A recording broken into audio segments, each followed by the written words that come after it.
ஐயோ மாப்பிளாச்சி கம்ப கொண்டாந்து இப்படி போடுற எங்க மேல போட்டிருந்தேன்னா செத்துருப்பேன்டா. என்ன இருக்கும் எனக்கு என்ன தெரியும் கேளுடா. சந்தோஷ் மாப்பிள்ள போட்ட கட்டி எடுத்துட்டு போறான்டா. என்னன்னு தெரியலடா, பிரச்சனை இருக்க போற எந்திரிச்சு முடியாடுவான்.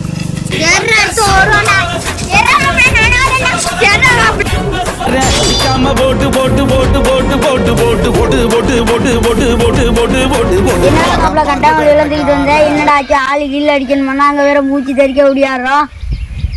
சந்தோஷ் மாப்பிள்ள அடிச்சாலே மேமா சொல்றேன் அடிச்சு போடுவாங்க. ஒன்றாடா மாப்பிள்ள கட்டு. அது ஒன்றும் இல்லை மாப்பிள்ள, கட்டை தூக்கிட்டு வந்தேன், ரொம்ப இழைச்சிச்சு. நீங்கள் சும்மா என்ன படுத்து இழந்திய, அதனால் எங்கள் வீட்டில் விரவு இல்லைன்னு சொன்னாங்க. அதான் ஒரு பிளானை போட்டு உங்களுக்கு ஒரு கட்டையை எடுத்துகிட்டு வருவேன்னு அப்படி சொன்னேன்.